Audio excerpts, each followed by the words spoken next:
नमस्कार। बाजार अगले हफ्ते में स्वागत है आप सभी का। मैं हूं स्वाति रायना। बताएंगे आपको शुक्रवार का पूरा एक्शन और साथ ही मंगलवार के लिए स्ट्रैटेजी और शेयरों में कमाई के शानदार मौके भी जानेंगे।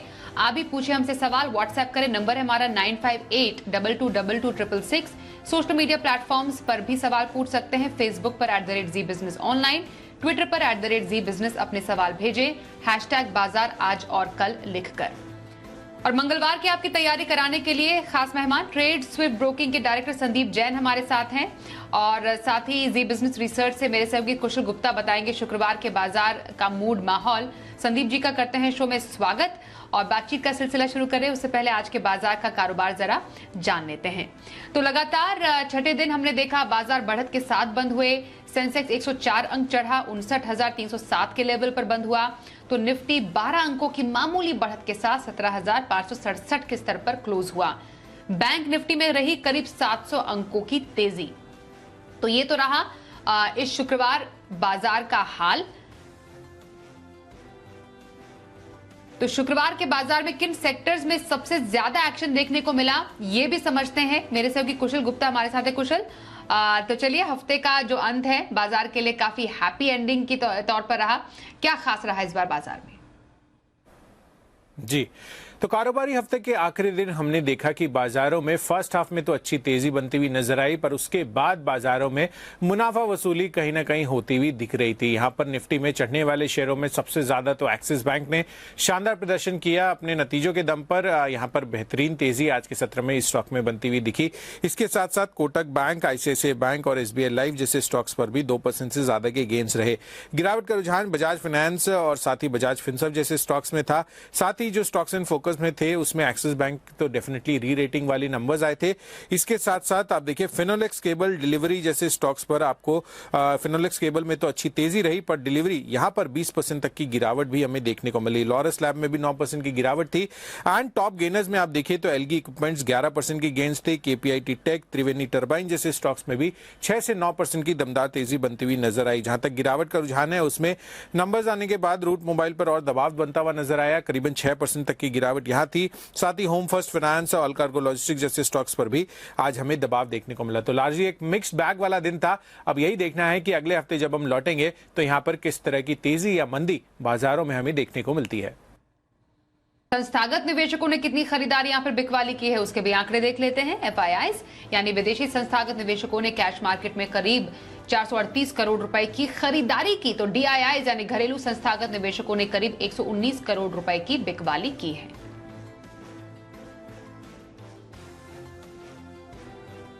संदीप जी आपके पास आ रहे हैं। सबसे पहले दीपावली के इस पावन पर्व की बहुत शुभकामनाएं। लंबा वीकेंड है, त्योहार का समय भी है, बाजार हैप्पी मूड में हम कह सकते हैं इस पूरे हफ्ते रहे हैं। आने वाले दिनों के लिए बाजार का कैसा रुख और मूड आप देख रहे हैं जब हम दिवाली के बाद वापस लौटेंगे? तो बिल्कुल, सबसे पहले तो सारे दर्शकों को और आपको, पूरी जी बिजनेस टीम को दीपावली की शुभकामनाएं। और हालांकि मैं तो मुहूर्त ट्रेडिंग के दिन भी रहूंगा, समय पे रहूंगा, और अभी भी आज ये इस संवट का लास्ट शो होगा एक तरीके से इक्विटी का, और अच्छा ही गया ये संवट भी और आने वाला संवट भी अच्छा ही जाएगा। और मेरे हिसाब से देखिए जो सोमवार के दिन जो माहौल बन सकता है, बट आज एक बहुत अच्छी चीज हुई कि बैंक्स आउट परफॉर्म किया और बैंक निफ्टी बहुत अच्छा रहा। इनफैक्ट उसमें एक्सिस बैंक की अगुवाई रही। बाकी ओवरऑल वॉलेटाइल सेशन तो ही है।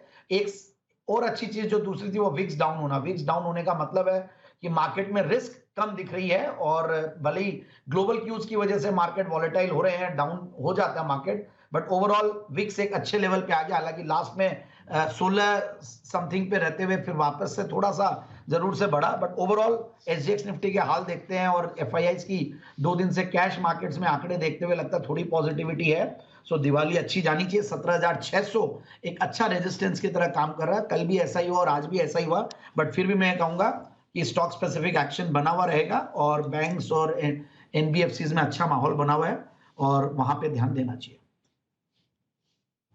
ओके, तो ये रहा बाजार पर सजेशन संदीप जी का। संदीप जी अब बताइए, लंबी अवधि के नजरिए के लिए कौन से स्टॉक में खरीदारी की जा सकती है, और हफ्ते 10 दिन का अगर किसी का व्यू है तो पोजिशनल व्यू कौन से स्टॉक में?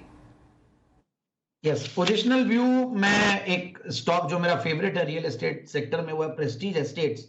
मुझे लगता है कि पोजिशनल पिक के तौर पे इस स्टॉक को लेना चाहिए और टेक्निकली बहुत बढ़िया बंद हुआ और फंडामेंटली भी काफी चेंजेस आ रहे हैं। डेट्स को कम कर रही है कंपनी, एसेट्स को भी कहीं ना कहीं आगे भी आने वाले दिनों में लगता है कि आरईआईटीज की तरफ भी मूव कर सकती है। बट एनीवेज पोजिशनल कॉल के तौर पे 441 के लेवल पे स्टॉक को ले, 490 का टारगेट लगाए और 425 का स्टॉप लॉस।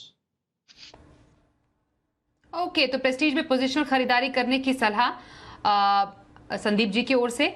और लॉन्ग टर्म खरीदारी के लिए कौन सा स्टॉक है आपकी पसंद? बिल्कुल, एक बेहतरीन क्वालिटी कंपनी लाया हूं, जेबी केमिकल्स। ये पहले भी स्टॉक को मैंने रेकमेंड किया हुआ है जेम्स के तौर पे भी, और overall one of my favourite stocks रहा हुआ है और अच्छा परफॉर्म करते हुए आ रहा है। स्ट्रॉन्ग परफॉर्मेंस दिखाया है, क्वार्टरली रिजल्ट्स भी अच्छे आ रहे हैं और one of the leading companies, बहुत पुरानी कंपनी और अभी हैंड्स चेंज हुए हैं, केकेआर की एंट्री हुई है और काफी बढ़िया मैनेजमेंट क्वालिटी है। तो 1976 से कंपनी कार्यरत है और एक पुरानी लीडिंग फार्मास्यूटिकल कंपनी है और डोमेस्टिक बिजनेस और एक्सपोर्ट्स बिजनेस दोनों ही अच्छे हैं। और ऐसा अगर देखा जाए तो जो फंडामेंटल्स है वो भी बहुत बढ़िया है, मतलब 24% की रिटर्न ऑन कैपिटल एम्प्लॉयड, 18% की रिटर्न ऑन इक्विटी, पिछले 3 साल में प्रॉफिट की क्या अगर 25% 26% के लगभग रही है और एक almost negligible debt, zero debt company बोल सकते हैं। और जून क्वार्टर के रिजल्ट्स भी देख रहे थे तो पिछले दिसंबर, मार्च और जून 2021 तो एक्स्ट्राऑर्डिनरी अच्छे गए थे, मतलब 150 करोड़ 100 करोड़ इस तरीके के फिगर्स। इस बार जून में वापस से, क्योंकि फार्मा कंपनीज थोड़े अंडर परफॉर्म भी कर रहे थे, बट अब लगता है कि एक कॉन्ट्रारियन बेट के तौर पे फार्मा सेक्टर भी अच्छा करेगा और उनमें से ये स्टॉक अच्छा करेगा। तो 105 करोड़ का पैट था जून 2022 में भी।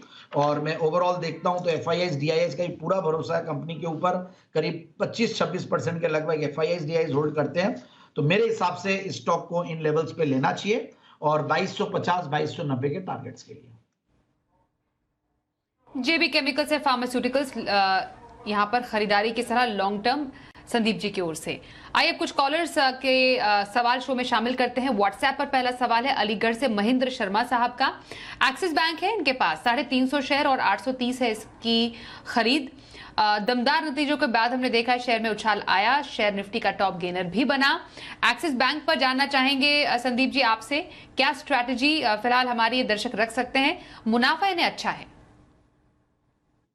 हाँ बिल्कुल, अच्छा मुनाफा है और देखिए third largest private sector bank है, वैल्यूएशंस के लिहाज से भी सस्ता था, बट एक बहुत बड़ा जंप आया तो ये होल्ड करके रख सकते हैं, बट मैं फ्रेश खरीदारी की राय नहीं दूंगा अभी भी। और सर्टेनली रिजल्ट्स के बाद एक री रेटिंग का कैंडिडेट बन गया है और मुझे श्योरली ये लगता है कि इंस्टीट्यूशंस और सबकी जो रिपोर्ट्स आएंगी बहुत बढ़िया आएंगी आने वाले दिनों में और अच्छा खासा रिजल्ट, मतलब आप देखिए, मतलब 3400 करोड़ के पैट के सामने 5600-5700 करोड़ का पैट और उसमें भी अच्छा खासा एनआईएम्स में भी बढ़ोतरी हुई है, फिर एनपीएस में भी अच्छी खासी वो दिखी है। तो मुझे लगता है कि स्टॉक को होल्ड करना चाहिए इनको और एक ट्रेलिंग स्टॉप लॉस के साथ काम करे, क्योंकि अगर ये ट्रेडर है तो ट्रेलिंग स्टॉप लॉस के साथ बिल्कुल काम करना चाहिए और अगर इन्वेस्टर है तो थोड़ा होल्ड कर सकते हैं। तो ट्रेलिंग स्टॉप लॉस में मैं यही कहूंगा कि करीब 860-870 का एक ट्रेलिंग स्टॉप लॉस लगाएं, बाकी पोजीशन में बने रह सकते हैं और पार्शियली भी प्रॉफिट बुक करने में कोई हर्ज नहीं है। So overall it's up to his financial situation and condition और अपॉर्चुनिटीज दूसरी भी है। कोटक महिंद्रा बैंक मुझे समहाउ बेटर लगता है, आईसीआईसीआई बैंक बेटर लगता है, तो वहां पे भी स्विच किया जा सकता है यहाँ का अच्छा खासा एक प्रॉफिट बुक करके।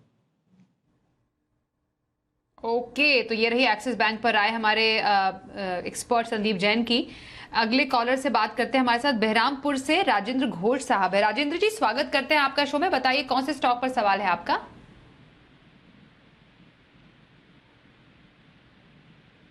राजेंद्र साहब सुन पा रहे हैं? सवाल पूछिए। ओके, सवाल मैं इनका आपको बता देती हूँ। एलआईसी इनके पास है संदीप जी, 40 शेयर है इनके पास और 880 है एलआईसी पर इनकी खरीद।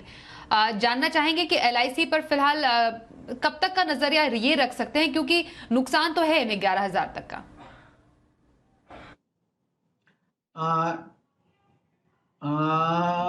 देखिए मेरे हिसाब से ये जो भाव आ रहे हैं 880 मुझे थोड़ा सा समझ में नहीं आ रहा है, but anyways LIC as a stock मुझे बहुत बढ़िया लगता है। देखिए ये भी एक, जैसे एसबीआई बैंक की बात करें, ये एलआईसी हाउसिंग फाइनेंस की बात करें, एलआईसी इंश्योरेंस कंपनी की बात कर रहे हैं?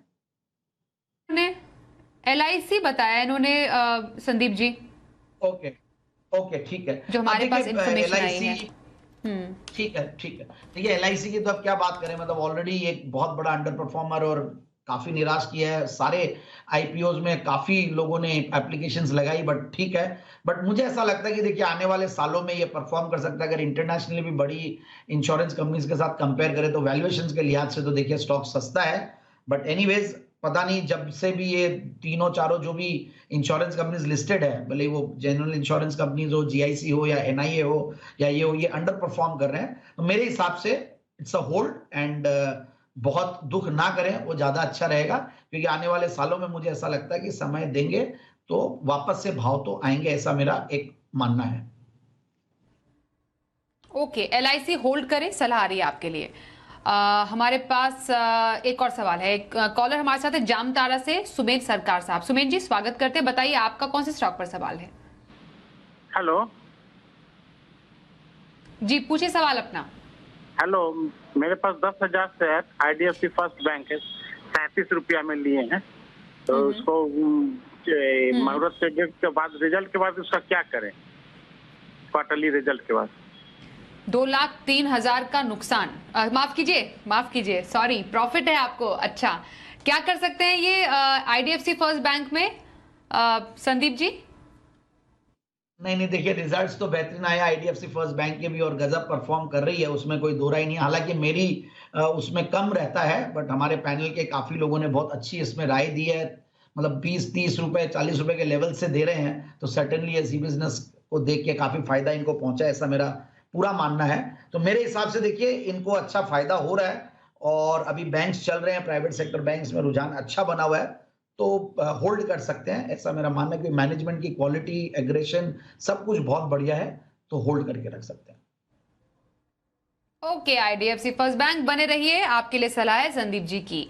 व्हाट्सएप पर सवाल हमारे पास लखनऊ से हरेंद्र सिंह पूछ रहे हैं। बजाज फाइनेंस है इनका स्टॉक, 25 शेयर है, 7,205 है इनकी खरीद। नतीजों के बाद शेयर बना निफ्टी का टॉप लूजर भी बजाज फाइनेंस में। ये जानना चाह रहे हैं कि क्या रखे अब स्ट्रैटेजी।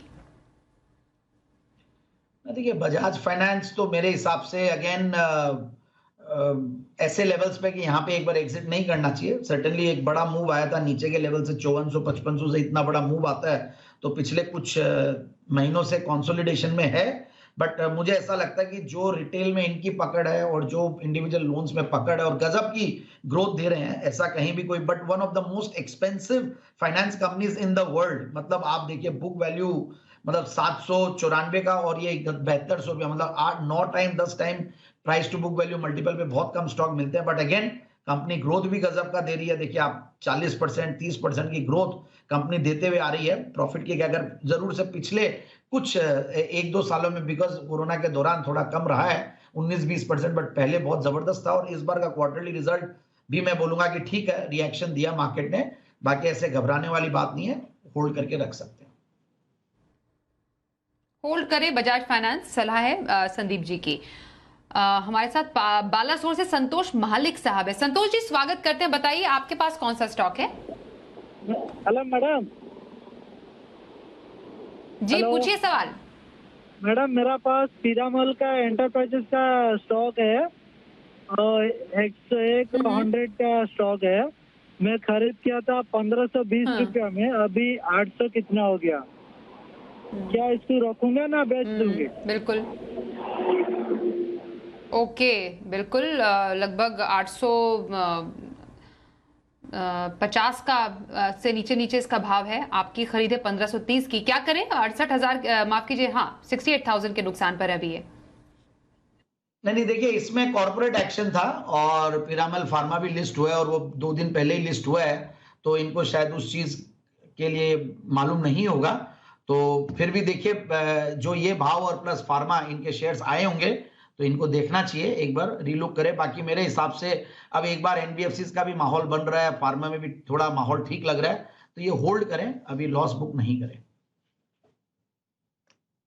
पिरामल एंटरप्राइजेस बने रहिए, यही सलाह आ रही है संदीप जी की ओर से। व्हाट्सएप पर देहरादून से प्रियांक कश्यप सवाल पूछ रहे हैं। ITC पर 500 शेयर है, 335 है ITC पर इनका खरीद। नतीजों के बाद शेयर में हमने मुनाफा वसूली देखी। ITC में जानना चाह रहे हैं कि कोई स्ट्रैटेजी बदली जा सकती है नतीजों के बाद, स्पेशली नाउ? नहीं, ये स्टॉक तो हमारा फुलझड़ी स्टॉक है। आज जो हमने दिवाली का स्पेशल शो किया था आज पटाखा शेयर्स में, तो ये स्टॉक उसमें एकदम मेरा तो top of the mind recall और सबसे फेवरेट स्टॉक्स में से है। 200 रुपए से हमारे चैनल पे सब ने ही दिया है, इंक्लूडिंग मी, अनिल जी, सब ने, मतलब पैनल और चैनल में। तो ये स्टॉक में बहुत बड़ा प्रॉफिट बना और आगे भी मुझे ऐसा लगता है कि पैसा बनेगा इसमें। अच्छे रिजल्ट्स आए हैं, सब कुछ बढ़िया है। 350 के ऊपर लेवल्स गए थे, बट ठीक है, प्रॉफिट बुकिंग आती है, लाजमी है। और सारे सिगरेट स्टॉक्स में आईटीसी की वजह से चल ही रहा और आगे डीमर्जर और ये सारी अपॉर्चुनिटीज दिखती है। और जो सेक्टर्स है, होटल सेक्टर अच्छा कर रहा है, पेपर अच्छा कर रहा है, फिर इनके एफएमसीजी में भी पकड़ बन रही है, सिगरेट्स तो है ही है जबरदस्त। तो मेरे हिसाब से कहीं भी कोई घबराना नहीं है। और वन ऑफ द चीपेस्ट ये FMCG stocks in the industry, 25-26 के पी मल्टीपल पे अभी भी बहुत सस्ता है। बिल्कुल ये होल्ड करे और जहां डिक्लाइन हो घबराना नहीं है, इसको और लेना चाहिए। ओके, आईटीसी बने रहिए, यही है राय आपकी स्टॉक पर संदीप जी की ओर से। एक ब्रेक के लिए चलिए रुकते हैं यहाँ पर। ब्रेक के बाद ऑप्शन स्ट्रैटेजी जानेंगे हम मंगलवार की, किससे? मोतीलाल ओसवाल के चंदन तापड़िया से। आइए अब जान लेते हैं मंगलवार की ऑप्शन स्ट्रैटेजी। हमारे साथ है मोतीलाल ओसवाल के चंदन तापड़िया। चंदन जी, स्वागत करते हैं, बहुत बहुत शुभकामनाएं आपको दीपावली की। और बताइए, अब दीपावली के अगले दिन यानी मंगलवार को बाजार खुलेंगे, तो ऑप्शन ट्रेड कहां पर रखने की सलाह देंगे? बिल्कुल, नमस्कार। सबसे पहले तो स्वाति जी, आपको, जी बिजनेस पूरी टीम और सभी दर्शकों को दीपावली की ढेरों शुभकामनाएं। और बाजार की बात करें तो आज देखें पॉजिटिव ओपनिंग हुई थी और हालांकि निफ्टी में ऊपर के लेवल से मुनाफा वसूली हुई, बट बैंक निफ्टी काफी अच्छा स्ट्रॉन्ग खड़ा था। तो पहले की जो डीआईएस की खरीदारी है वो भारतीय बाजारों में एक फेस्टिवल मूड को संभाल रही है। तो हमारा यही मानना है कि डिक्लाइंस पे खरीदारी के मौके यहाँ पे बनेंगे। तो इन सबको ध्यान में रखते हुए दो सेटअप हमें समझ में आ रहे हैं। एक तो आईसीआईसीआई बैंक में पॉजिटिव मूव है और एक्सिस बैंक के मोमेंटम के बाद एसबीआई और आईसीआईसीआई बैंक और बाकी सभी बैंकों में जो अपमूव बना है वो लग रहा है बरकरार रहेगा। तो आईसीआईसीआई बैंक में लग रहा है कि लगभग ऊपर में 940-950 तक के अपस्विंग बनने चाहिए। तो 900 का कॉल लेने की सलाह रहेगी। 13 रुपए का सपोर्ट रहेगा और ऊपर में लगभग 33 से 35 रुपए के टारगेट यहाँ पे बनने चाहिए। वहीं हिंदुस्तान यूनिलीवर दूसरा ट्रेड रहेगा। कंजम्पशन थीम यहाँ पे वर्क करेगा और एक्चुअल में लगभग पिछले 7-8 दिन का कंसोलिडेशन ब्रेकआउट हुआ है। लग रहा है यहाँ पे लगभग ऊपर में 2700 तक के स्लो एंड स्टडी टारगेट बनेंगे। तो 2640 की कॉल लेने की सलाह रखेंगे। 27 रुपए की कॉल ऊपर 70 रुपए के टारगेट।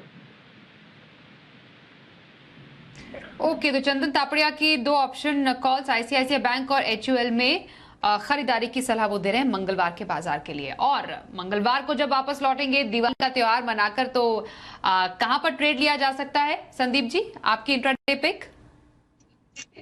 बिल्कुल, जब एक्सिस बैंक की बात कर रहे थे तो मैंने आईसीआईसीआई बैंक का जिक्र किया था और इंट्राडे पिक के तौर पे मुझे ऐसा लगता है कि आईसीआईसीआई बैंक जो आज अपने हाइज के आसपास बंद हुआ था, बिल्कुल लेना चाहिए। एक बेहतरीन quality stock, in fact top of my वो है फेवरेट्स में। ये अगर प्राइवेट सेक्टर बैंक्स देखें और private sector banks overall FIIs का भी काफी बड़ा फेवरेट है। और अभी चैनल पे सुन ही रहे हैं, काफी बड़े बड़े दिग्गज आ रहे हैं, सब लोगों के प्राइवेट सेक्टर बैंकिंग के ऊपर काफी फोकस है। तो मुझे लगता है कि ICICI bank is the leader और बिल्कुल इन लेवल्स पे लीजिए। 910, 925, 930 का टारगेट, 899 का स्टॉप लॉस। ये इंट्राडे एफएनओ पिक के तौर पे भी अगर लॉन्ग टर्म पे भी लेना है तो आईसीआईसीआई बैंक बिल्कुल लेना चाहिए। और एक डिस्क्लोजर दूंगा, जो भी स्टॉक्स हमने रेकमेंड किया, हो सकता है कि हमारे क्लाइंट्स के पास और हमारे एसोसिएट्स के पास ये हो सकते हैं। ओके, आईसीआईसीआई बैंक इंट्राडे खरीदारी की सलाह संदीप जी की ओर से। बहुत धन्यवाद करेंगे संदीप जी, आप शामिल हुए आज के शो में। बाजार अगले हफ्ते में बस इतना ही।